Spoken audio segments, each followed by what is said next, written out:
Emory Tate was a chess player from the United States who was known for his aggressive and tactical style of play.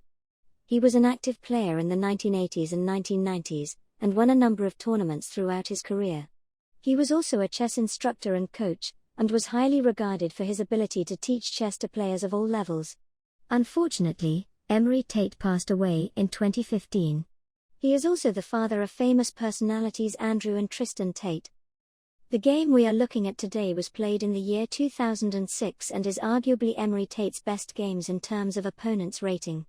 Playing white was Tate and playing black was strong GrandMaster Alexander Ivanov, who was rated 2640 elo at the time of the game. White began with e4 and black played the modern defense with g6. After d4, bishop g7, knight to c3, black played the rare and unusual move c6 transposing into a Caro-Can-like structure. Tate expanded with f4 grabbing the center, however black counteracts this with d5, creating a closed position in the center of the board. The most typical move now is for black to actually play h5 which limits white from playing g4. However Ivanov now played knight to h6, with plans to jump the knight into f5. Tate played the tricky bishop to e2. Why is this tricky? Well, bishop e2 stops black from moving a piece into the g4 square for now. For instance, if knight to f3 black can easily develop with bishop to g4 and after h3 trade off the bishop for the knight and then play e6. Leaving black pawns all on white squares which is perfect for a dark scarred bishop and knights. Back to the game. After bishop e2 black clearly didn't want to sit passively so played the active f6 striking at white center. Tate now developed his knight with black playing bishop to g4 as anticipated. However Tate didn't play h3. He realized it's better to keep his knight on the board and played knight to h4, allowing the exchange of bishops. After queen captures, black took on e5 and white recaptured. Black castled and stops white from castling due to the rook on the open f-file. Black actually now has a relatively nice position out of the opening with no obvious weaknesses. The only problem for black is their rather weak bishop and potential e6 weakness. But white must develop quickly now to exploit this. Tate hurried with bishop to e3, black solidified with e6 and hits white knight with the queen. White retreated the knight and black stepped forward with their own knight to f5. Tate's bishop is attacked by the knight so white counters by attacking black's queen, forcing it to move to a5. From here Tate plays aggressively. The safe move would be castling queenside with a double-edged game, but Tate plays the best move, g4. Striking out at the knight, which has to retreat back to h6. Tate again moves his bishop for a third time back to d2. There is now a discovered attack against black's queen. Moves like knight to e4 look very tempting. In this position it is possible for black to capture on g4. But is it worth a pawn? White could follow with queen to g2, and after knight h6 play h4. After a move like knight d7 and an h5 white has a great attack with hits out at g6. If knight f5, h takes g6 comes. Black can block with h6 but after queen h3, queen b6 and castles queenside all white needs to do is play a move like knight to g5 to really demonstrate the hold he has on the position. Back to the game. Instead of taking on g4 black played queen to b6. Eyeing up b2. Tate played knight to a4 and the queen went to b5 which offers an exchange of queens. Tate actually allows the exchange but played the strong knight to c5. A queen trade would leave black struggling to defend his pawn so opts to take on b2 instead. Black also attacks the rook, so white calmly moves it to d1. Black has to save their e6 pawn to play rook to e8. Instead, if black decided to pawn grab with queen takes c2, they would end up in a lot of trouble. After queen takes c2, knight takes e6, rook to e8. White can take on g7 and if king takes the knight there is a discovered bishop takes h6 winning black's queen. Queen takes a2 is equally bad with knight taking on e6. Rook to f7, knight takes bishop, king takes bishop and now the powerful e6.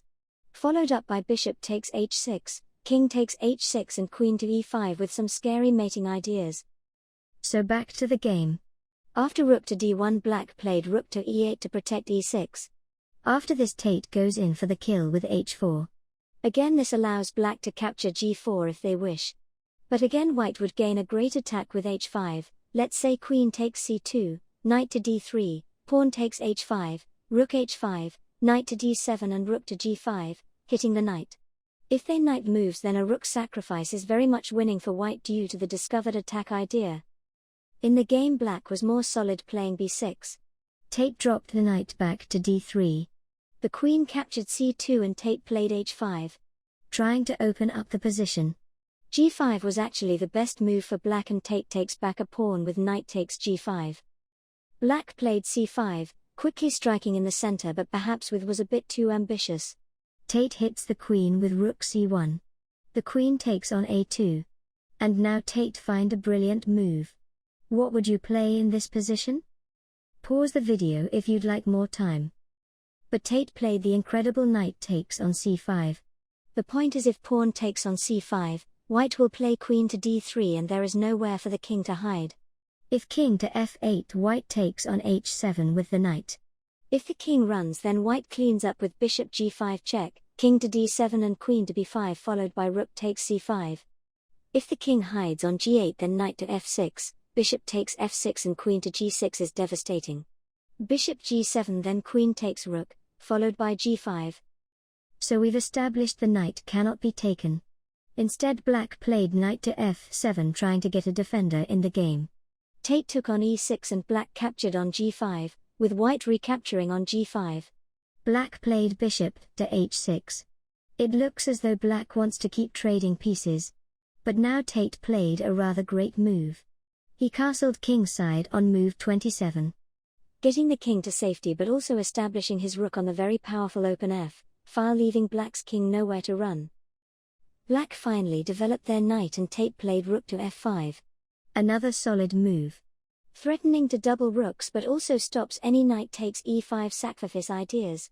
Black played rook a to c8. There was a trade of rooks and Tate goes in for the killer blow with pawn to e6. This hits the knight, which is forced to f6.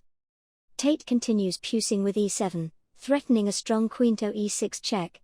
Black tries one last time. The knight goes to e4 and white simply takes it with knight takes e4. Black recaptured on e4 and Tate finishes the game off with a great queen sacrifice. Bishop takes h6 and black resigned the game. The point being that if black takes the queen, rook to f8, rook takes f8 and e takes f8, rook wins the game and is checkmate. Back to the game, rook to c1 check also fails simply to bishop takes c1 in case you were wondering. Overall, this was a strong game by Tate and his best victory over an opponent in terms of elo strength. Thank you to everyone who watched the game and got this far. If you enjoyed, please subscribe, like the video and leave a comment. It really helps out the channel. Please check out more of my chess videos to help you with your own games.